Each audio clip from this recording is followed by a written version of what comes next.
The President of the European Council, Charles Michel, called for a reform of the Security Council. Several Ukrainian cities, including Zaporizhia, Ivano-Frankivsk, and Kyiv, were hit in a night of intense Russian shelling. The President of the European Council, Charles Michel, called for a reform of the Security Council. He warns that a failure to punish crimes against humanity risks allowing them to become normalized. A permanent seat on this Security Council is not a privilege, it is a responsibility. A grave responsibility bestowed on only 5 nations to be the guardians of world peace. Today, some of these members are not living up to their responsibility. The Security Council must be reformed to make it more inclusive, more legitimate, and more effective. French President Emmanuel Macron shared a similar sentiment. Tant que nous aurons un Conseil de sécurité qui est bloqué, je dirais de manière réciproque selon les intérêts par les uns et les autres, on aura du mal à avancer.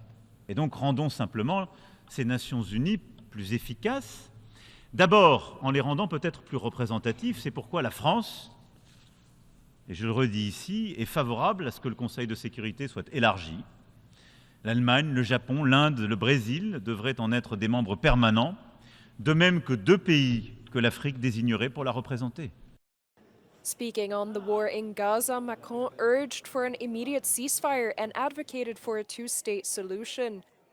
He added that all parties must respect their obligations along the Blue Line and that a war must and cannot break out in Lebanon.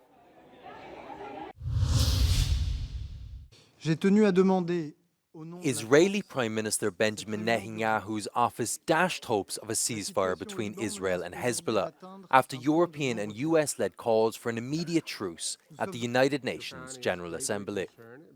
In a statement, Netanyahu's office said the Prime Minister did not even respond and that the Israeli military had been instructed to continue fighting with full force. Netanyahu is set to address the UN's General Assembly on Friday, where he will seek to persuade a world growing increasingly exasperated by Israel's war in Gaza that its aims are righteous. Israel's foreign minister also said there will be no ceasefire, vowing to continue the fighting and returning evacuated Israeli citizens to their homes.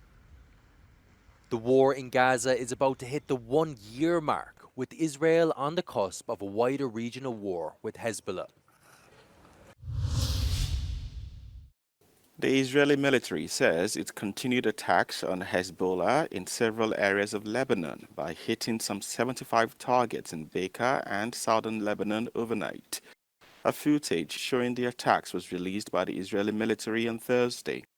Weapons storage facilities, ready-to-fire launchers, other infrastructure, and Hezbollah members were included in the strikes. Earlier on Thursday, a cloud of smoke was seen rising in southern Lebanon near the Israeli border. According to the Lebanese Health Ministry, at least 9 people were killed and 11 others injured in an Israeli attack overnight on Yunin in the northeast. More than 600 people have been killed across Lebanon in recent days in what has been the deadliest Israeli bombardment since 2006. The bombardment has caused thousands of families from southern Lebanon to flee.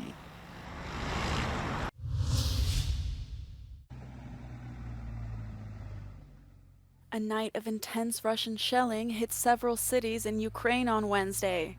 At least 8 people were wounded in an overnight attack on Zaporizhia, including a 14-year-old boy, regional head Ivan Fedorov said Thursday morning. Ukraine's emergency service says 12 residential buildings were damaged in the city and 18 people were evacuated. Videos show heavily damaged houses, windows blown out, and walls pierced with shrapnel. A separate drone attack on Ivano-Frankivsk damaged the city's power grid. 4 central streets of the city and some of the adjacent ones are without power. Some of the city's educational institutions will have power outages for at least a day, and trolley buses have also stopped running on some routes. Ukraine's air defenses also battled drones and missiles over Ukraine's capital, Kyiv, for over 5 hours. In total, Russia launched 6 missiles and 78 drones at Ukraine overnight from Wednesday to Thursday, Ukraine's Air Force said. It said defenses destroyed 4 of the missiles and 66 drones in the air. Renewable energy sources are under particular threat as part of growing hybrid warfare. Some of the technology is relatively new, so it's more vulnerable. And according to NATO officials, renewable energy is targeted as it represents a shift away from often Russian fossil fuels. Jönköping Energy in Sweden provides 40% of all energy to the region through renewable energy, hydro, wind and solar power for 186,000 people. It's working alongside NATO under the Nordic Pine exercise, helping participating nations prevent and react to cyber and other hybrid attacks. The attacker is more and more advanced, and I think some years ago people could say, no, we are so small, they will not hit us. Today, the system, the bots, etc., they can hit anybody. We can talk about if you leave your system open without any kind of firewall, it can take seconds before you're hit because they found you. Cyber attacks from ransomware and also disinformation from either state and non-state groups is increasingly common as a means of doing harm to one's enemy without direct violence on the battlefield. Cyber attacks by Russia during the invasion of Ukraine 10 years ago were a major wake-up call to the renewable energy sector. NATO and its partners now very much focus on the threat of hybrid warfare and the impact this has on society. Ransomware is a business. The other thing is, the dependency of electricity everywhere. We can't be without it. So in that case, you can disturb a society very much by disturbing the electricity. And I think if you disturb the society, you will make people scary as well. What is going on? When will we get the electricity back again, etc.? So I think it's a very, very good way to create a mess if you would like to. The NATO-led Nordic Pine exercise is for the private and public sector, including research institutes. It concludes that the challenge of hybrid war, in particular cyber attacks, is best met with prevention and preparedness. And key to that, they say, is constant communication between governments, the private sector, the general public and the military command. Shona Murray, Euronews, Jönköping, Sweden. The European Court of Justice dismisses the appeal of Catalan pro-independence politicians Carles Puigdemont and Toni Comín to be considered MEPs, which was filed in 2019.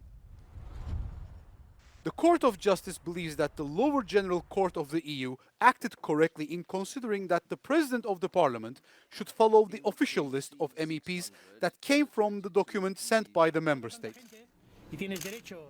In 2019, Puigdemont and Comín won a seat in the European elections, but having fled to Belgium in 2017 after the Catalan independence referendum, they were unable to abide by the Spanish constitution, a key step in order to appear in the document sent to the European Parliament.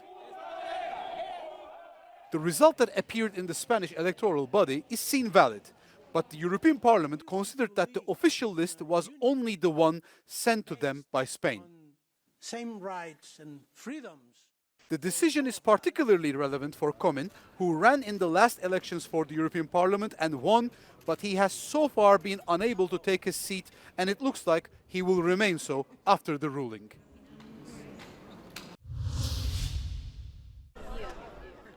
Pope Francis arrived to a rainy Luxembourg on Thursday, starting a trip that will seek to reinvigorate Europe's Catholic flock that is dwindling.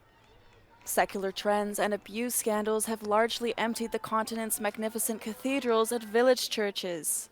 Francis' arrival received a mixed response in Luxembourg. While crowds of faithful cheered him on, there was also protest. A protester carrying a banner against bullfighting ran out in front of the Pope's car as he waved to crowds.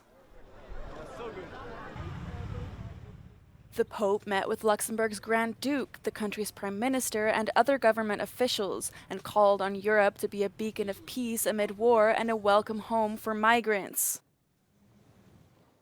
He praised Luxembourg's tradition of opening its doors to foreigners, but also urged it to use its financial well-being to help poorer nations, so their people aren't forced to flee to seek better economic opportunities in Europe.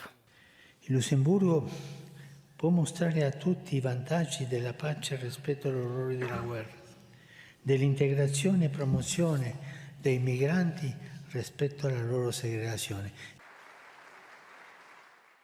His visit to Luxembourg was a short one.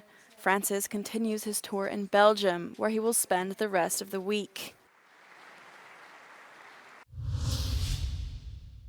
People in most European countries are dining out earlier compared to pre-pandemic times. New research by MasterCard shows customers have brought the clock forward by 10 minutes on average. The starkest changes were observed in Austria 18 minutes earlier, Portugal 16 and Ireland 15. Previous studies showed that early dinners benefit digestion, reduce cardiovascular risks and improve blood glucose levels. But according to the research, that's not the only reason Europeans are having early dinners. One reason is that we are working more flexibly, so we have more control over our schedules and we can decide when we want to go out to eat. And second reason is that perhaps consumers have become more health conscious. They prioritize sleep, they go to bed earlier, they sleep longer. COVID-19 hasn't only changed dining times. The findings also show that grocery shopping has shifted to earlier in the week. Consumers now tend to shop more on traditionally quieter days, such as Monday and Tuesday.